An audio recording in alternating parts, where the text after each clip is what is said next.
Pet Life Radio. This is Pet Life Radio. Let's talk pets.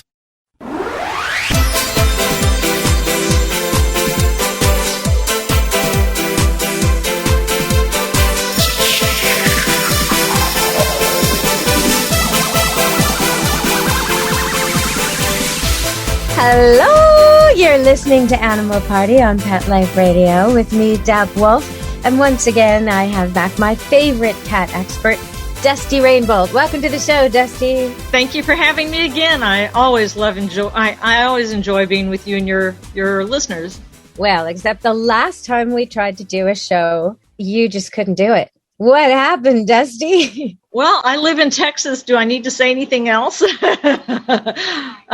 We had issues with the internet. Our internet was down for 5 days. Our landline was down. And then the temperatures were so bad that we had a pipe break. So it's been challenging. There's stuff all over my living room. Oh, so you had water in the house? Oh, yeah. In the wrong kind of way. Some people had no water. Other people had too much water. We had both. Terrible. Oh, you had both. No water and too much water. The wrong kind of water and Oh, God. Okay. Well, we're going to talk today because I'm sure it kind of rekindled your interest in disaster preparation.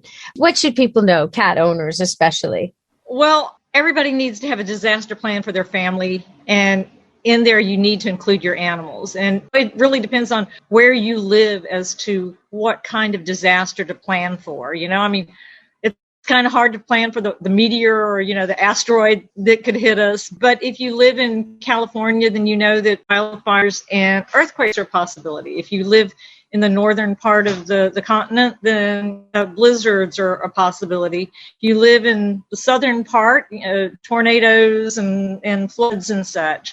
So, just look at your area and think about what could possibly happen and just come up with a plan. Include your pets. Is there a possibility you have to bug out? Well, okay, so if you live in an area where you don't have hurricanes and you have to evacuate, then maybe not. But on the other hand, you may have to leave your home. There could be a chemical spill, a truck disaster or a train disaster or whatever, where you're forced to evacuate. When you're involved in something like that, you need to be able to pick up your stuff and leave.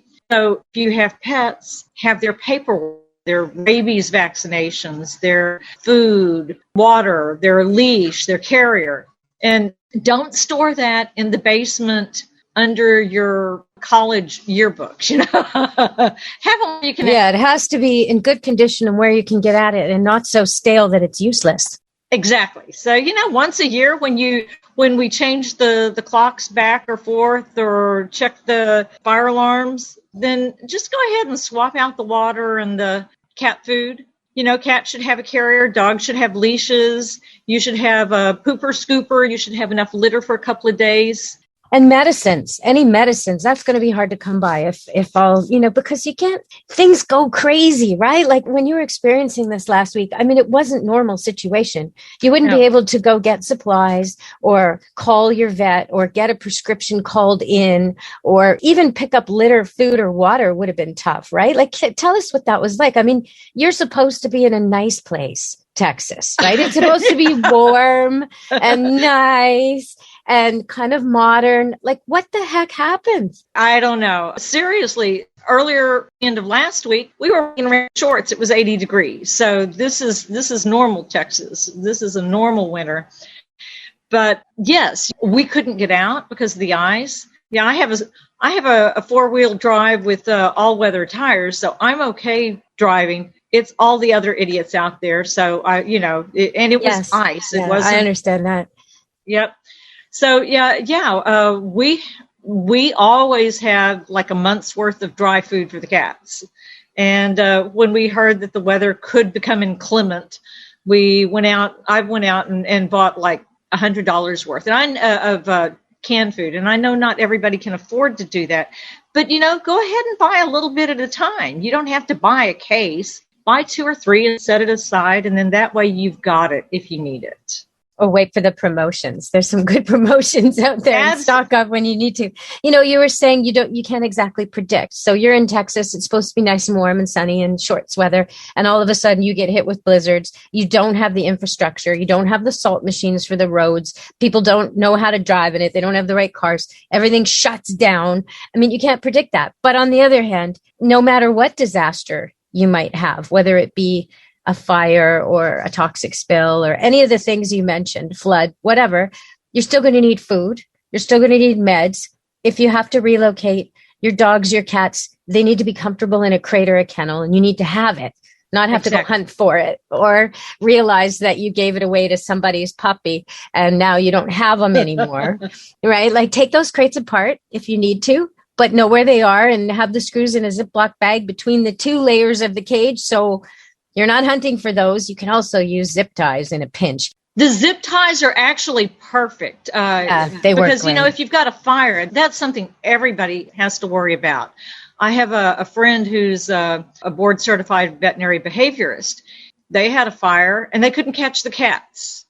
They weren't prepared. They didn't have they weren't ready. And so I used her story as a life lesson. It can happen to anybody, even if you live in the safest place in the world, the weather's mild, no earthquakes, no fires or whatever, you can still have a house fire.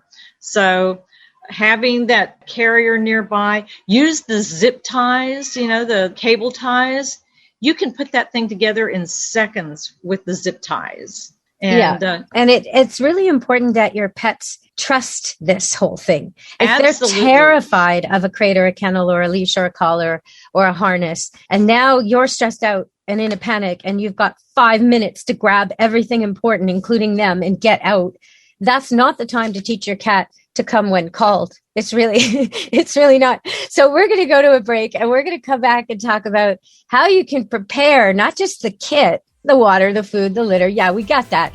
But what about making your animals ready to be rescued? If you're a dog, you think it's funny that he won't let anyone touch him but you. Yeah, it's not so funny when your neighbor's trying to rescue him. So we'll come back and talk about that. Stay tuned to Animal Party with Pet Life Radio. Pets are part of the family.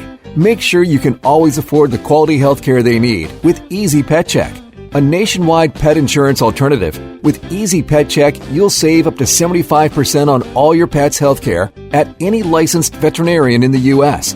Easy Pet Check accepts all dogs and cats regardless of pre-existing conditions. Visit EasyPetCheck.com. That's the letters EasyPetCheck.com. Taking care of your pet can be easy with Easy Pet Check. Let's Talk Pets on PetLifeRadio.com.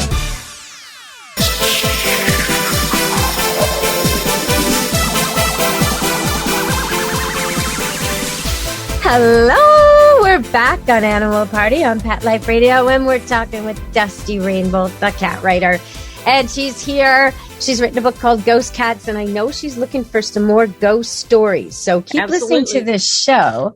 Oh, well, there she is. Okay, Dusty, do you want to invite them to send in ghost stories? Absolutely. October this year, I'm going to be putting out Ghost Cats 2. And so if you've had an unusual experience with a passed on pet, or let me know. I'm also eventually going to be doing a book on ghost dogs and ghost horses. So we're all inclusive here. Yeah, especially on the Animal Party on Pet Life Radio. We love our dogs and our cats and our horses. And I've experienced a couple of things with dogs past, never with cats. But we'll talk about that another time. Right now, we're going to get back to disaster. So your cats should come when called. They should like the little crate that you're going to put them in. So how can people work on that, Dusty? Well, first of all, just make them happy with the crate.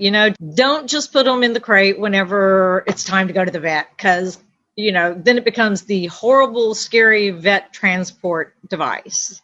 It's the prison. It's the torture chamber. Leave it out. Put treats in there occasionally. Put a nice blanket or towel or whatever. Make it a place that they want to go to. And then you can start training them. You can use a whistle or a clicker or whatever and get them used to being in there and going to it when called. I still haven't accomplished that. But worst case scenario, you don't have time. It happens tomorrow. And, if it's an emergency, grab them and throw them in a pillowcase. I have enough pillowcases for all my animals just in case. So they don't recognize the pillowcase as the scary device. You can just put them in there. They can breathe. But it really is better if you can train them to enjoy the carrier and trust the carrier. Especially if you're going to be evacuating somewhere and they're going to be with other animals or sort of warehouse, you want them in a protective cage where they're not going to get squished or trampled or hurt in any way, where they can't escape. Yeah. Or, I see what you mean about the pillowcase as an intermeasure, but then I think I'd take that pillowcase and put it inside the carrier. Absolutely. And then undo the pillowcase and have them in the carrier. But what I like to do with my cats is most cats love boxes. So if you just make the cage, the carrier, a box by having the door open and placing it around the house, having a couple of them and putting cat toys in there and maybe some catnip or occasionally some cat food, maybe some cat treats. And you just say the word kennel up or whatever you want to use, get in your crate, whatever it is, go to bed. I don't know. Come up with some phrase. You just say it every time and you'll find your cats will want to go in there. They're not going to mind. So once you've done that a lot, make it part of play, part of cuddles, part of fun life. Then when it is time and you need to get them in the cage because you've got to run, they won't mind it at all. So I really suggest that. And the same for dogs. Make your dogs like the crate, make it part of life. Absolutely. But if it doesn't work, you need to have that backup plan with the pillowcase. Spoken like a true cat trainer. See, dog trainers are used to pretty much 100% success. And cat trainers are like, yeah, but if it doesn't work, then do this. And you know what, though? But cats, don't underestimate your cats. They can learn all this. They can learn if you're giving your cat little temptation treats and food and cuddles and love and everything for free all the time. Like it's just, growing on the floor, like it just grows on the trees here. Nothing's ever required. Life is just bountiful. Then he's not going to come when you call him. Right. But if on the other hand, you call him and then give him all those things, he's going to come every time you call him. It's so simple. Cats aren't like deviously mysterious. It's just people don't expect much from them, I find. I think you're right. I think you are absolutely right. But again, in a situation where all of a sudden you're in a panic and the house is on fire, then sometimes our own fear and emotions will cause the cat to hide. So just remember that. Sure. Know their hiding places.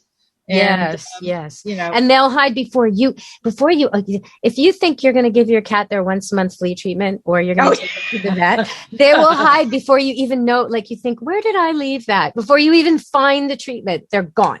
So I know what you mean about that. That's for sure. Gosh. Well, it's funny because as a foster mom, on Saturdays, we would take the kittens to the adopt-a-pets. And they know. I don't know how they know. I mean, we must be exuding a pheromone that says run. But on Saturdays they would hide. So it's like I don't want to go to that adopt-a-pet. So anyway, but yeah, just be prepared. Know how your cat thinks. Know his hiding places, and just be ready. Include them in the plan. And having up-to-date vaccinations is really, really important because if you should have to go to a shelter, and who would have thought that all these people in North Texas would have to go to warming stations? Well, unfortunately, a lot of the warming stations didn't take the animals, but in places that do accept them, you have to have those rabies vaccinations. So, and proof. Yeah, proof. And so, I mean, it comes with a little tag and a collar and you lose that, and then a little piece of carbon paper and you lose that. And then you think, well, I'll just call my vet if I ever need it because they'll just send it over, but not in an emergency. So get it together early. Have it right there with your passport, your birth certificate, whatever it is that you're keeping and running with should all be there together, including your pet's prescriptions and their ID, if they're spayed or neutered, and the rabies especially. But their vaccines, yeah, for sure. Have it all there, ready to go. Well, take a picture. as a that's a good backup, idea. take a picture of it in your Good phone. idea. And that way you've always got it. That's a They great idea. do say keep it in waterproof containers in case you get flooded. Well, yeah, that's a really good one because I had a lot of that information in my front bathroom. It's where I keep my pet medicines, and that entire cabinet is it's particle board, and it's just mush. And so any paperwork that was in there is gone. So waterproof containers. Yes. Okay, so we're going to go to another break and come back and talk a little more about cats, of course, with Dusty Rainbolt. Stay tuned to Animal Party on Pet Life Radio. Molly, here's your dinner. Zeus, that's not your food. Don't let that happen to your precious cat. Elevate your cat's eating experience with the Cat Tree Tray. The Cat Tree Tray keeps your cat's food off the floor and conveniently located on the cat tree. It's the perfect way to eat. It's a beautiful wrought iron tray that easily attaches to your cat tree and keeps dogs and other critters out of your cat's dish. A must for multi-pet households. There's a 6-inch tray for large bowls and a 4-inch tray for smaller bowls. Purchase your Cat Tree Tray today. Go right now to cattreetray.com. That's cattreetray.com. cattreetray.com. Let's talk pets Let's talk pets on Pet Life Radio. Pet Life Radio. PetLifeRadio.com.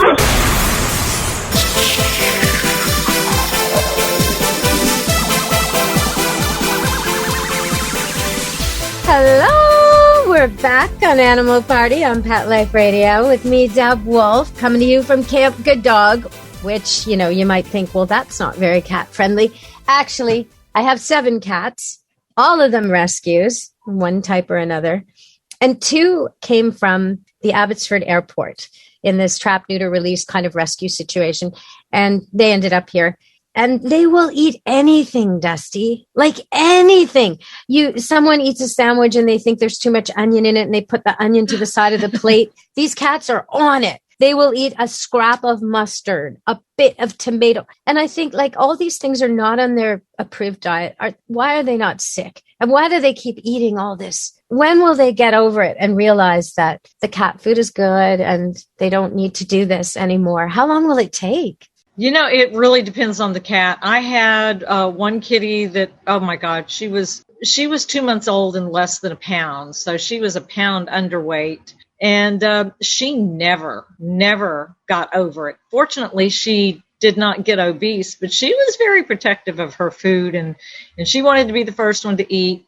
And then others figured it out. So, it's an individual situation. Just make sure you feed the other cats away from her so she's feeling less threatened. And oh, these 2 aren't threatened. They run all over the place. They if anything, they're causing the others troubles. They threaten our food. We're constantly pushing them off the counter, pushing them out of our way, and it's the human food they're after. That's really what it is. The cat food is left alone. They're after our food. And probably for a while, that was all they got, was just the scraps that people threw out for them. Poor babies. But they're certainly in a good place now, aren't they? Well, yes, and ruling the roost. Okay, so one of them is very noisy. And I got an email from someone else who has a noisy cat, and she wanted to know why the cat just talks a lot. It'll announce coming in and coming out. It'll announce before it jumps up on something. She says it often just walks around with its mouth open, making no noise. But it's not aggressive noises. It's all announcement noises. And she's wondering, is that because of the way she calls it, or is this just this cat? Well, of course, some people are really, really, really talkative, and others are very quiet. So like people, cats are individuals.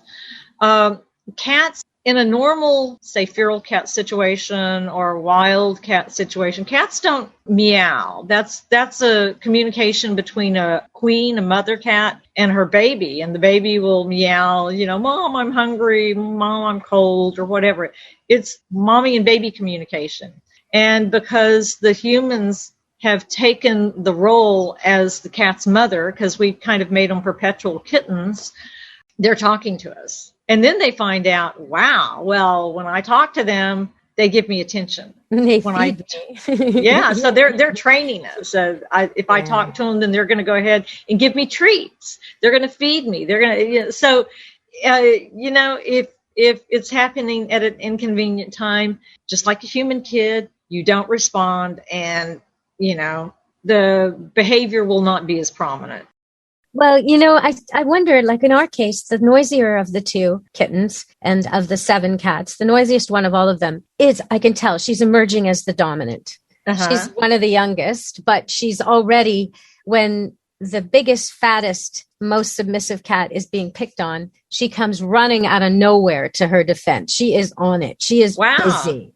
Yeah, aww. she's like, she's very, very, well, that cat was very nice to her when she was very small, but she's definitely going to be the leader of the pack here. And so I'm wondering if if being more vocal is part of the confidence sign.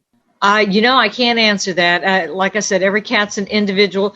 Sometimes it's genetics. I mean, the Siamese are highly talkative, highly conversational cats. Well, yes, but they don't sound like cats. They sound like babies. That is definitely an acquired taste, the Siamese. Oh, my God. If you can sleep with the sound of a baby crying in another room, then get a Siamese cat. Like, really, they're so compelling. It's like, oh, no, the baby. No, that's just the cat. It's okay. And the cat's fine. The cat's just having conversation. No, not for me. Okay, so I have another email. Someone wants to know, and this kind of relates to your book and your request for people to contact you with ghost stories. She thinks her cat sees ghosts. Okay, so the deal is here, her cat, I emailed back a few times. So she was telling me the cat stares for no reason and, will act like it's prey driven, but there's no prey. And I said, is there a reflection? Is it possibly a moving fan? I went through all the things that cats seem to stare at, right? An insect on the wall, a light being reflected off a window, headlights from traffic. I mean, all these no. There's absolutely nothing. And the cat will just like all of a sudden just stare at something and remain completely still and act like it's tracking something that's there. Do cats see ghosts is the question. Cats have such enhanced senses compared to ours. Their sense of hearing is it's so much better than dogs, and they hear different frequencies than we do. So are we hearing a mouse or a cockroach in the wall? I mean, that's possible. Again, I'm not a mind reader. I'm not a psychic. I can't tell you what animals think, but it's possible. Do spirits emit certain frequencies? Is there a scent? Is there, can they feel the energy? They are just so much more aware than we are that it's entirely possible. But what they're sensing is, of course, the question. Who knows? Yeah, who knows? In the horror movies, it's often the dog, right? The dog knows. If the dog doesn't want to go down to the basement, I'm not going down to the basement either, because the dog knows that the basement leads to hell in a medieval horror. And I saw that when I was very young, and that's it for me. And basements. Dog doesn't want to go, I don't go. But I don't know about cats, though. I don't know if their perception, when you talked about if you're in a panic, your cat will hide. Of course, right. Of course, yes. And so in a way, with most dogs, if you're in a panic, your dog will come to you to try and comfort you. In fact, get in your way. You'll be tripping over your dog when you're trying to prepare for something like this. So it's kind of an opposite reaction. But in both cases, I think what's happening is the human is projecting a really clear mental picture, really clear, focused, and it's projecting. And I think dogs and cats are always receiving our mental pictures. But when we project like that, they get it. It's like ding, ding, ding, ding, ding. The fire alarm went off. So the dog immediately comes over to you to try and help you. And the cat immediately hides. and you have to get the dog out of your way, and the cat and the carrier. And both are picking up on your vibe of panic, really. Well, and you have to remember the dog is a predator species as a rule, and the cat is both predator, but it's also prey. So, the cat is a lot more, oh, well, something's getting ready to eat me. So, that gets back to the hiding thing. And yeah, they're very aware. They have such sophisticated senses that I think they see and feel and hear things that we don't. Our senses are just pathetic compared to dogs and cats. I think you're right about the most of the larger dog breeds. But when you look at like a 4-pound little Chihuahua cross or something, I think they, even though in their heart there is some predator there, like with the cat, there's a lot of prey going on. There's a lot of things that want to eat them, and they're very aware that in the scheme of things, even at the dog part, they're really, really small. So yeah. I think their life is spent, a lot of the little dogs, when you go into a panic, would hide as well. Or go into alarm barking, which is lovely. When you're in an urgent situation, you're in a hurry and you're trying to get calm and collected. Nothing like a little barking dog to just chasing at your heels. This really improves the situation. So once again, you want to train your little dogs to come. You want to train them to like the crate so you can get the dogs out of the way and the cats out of the way and get everybody safe in an emergency and not be running around yourself like a barking dog trying to catch animals. Well, I'd like to add one thing for your listeners that may be in Tornado Alley or in potential wildfire areas. Fortunately, we have really good weather forecasting these days. If you hear that, Wednesday could be severe weather, go ahead and confine your cats. The cats tend to hide when things start getting scary and the lightning and thunders booming nearby. So go ahead and confine your cats to a room where you can get to them instead of leaving them, trusting that you're going to be able to catch them. And if you hear that there's perhaps a wildfire in your area, again, bring the cats in, put them someplace where you can get to them quickly. And we had a situation where we had a small tornado. I was watching TV and they were showing the school ground just a couple of blocks from my house, and the helicopter was there. And they said, "Oh, we see rotation on the ground at Marcus High School." And I'm like, "Oh, that's my neighborhood. That's me." So, yeah. Yes. And so immediately after that, the power went out, and it's like, okay, it is totally time to take cover. This is before we got our tornado shelter. But at that time, I couldn't catch but one of the cats. They were all gone. And I mean, if the tornado is 4 blocks from your house, you don't have time to track everybody down. As it turned out, it took down our flagpole, but our house was fine. But it could have been very different. So now when we start to see that things are brewing up, we can find them. We have them nearby, and we have the pillowcases nearby just in case, because again, they're in a panic. Yeah, and so are you. And so are you. Yes, absolutely. And even the best trained cat will sometimes not respond appropriately when you need them to. So just be prepared. Hope for the best. Have the carrier training ready to go, but also have that pillowcase just in case. Well, we've been talking to Dusty Rainbolt. She just described not being able to wrangle her cats, which is a little ironic. It happens. She's author of The Cat Wrangler, and many, many other books, including Kittens for Dummies and Ghost Cats. And thank you so much for joining me today, Dusty. It was my pleasure. I'm glad that I had a chance to speak with you and your listeners. If they have ghost cat stories, where do they send them?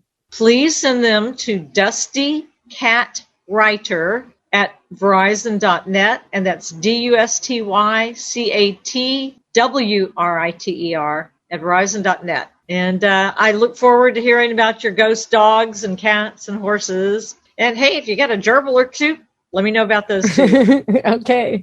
Well, thanks so much, Dusty. And to everyone out there in Texas, I hope your power's back and your houses are restored and your animals are well and you weathered the storm.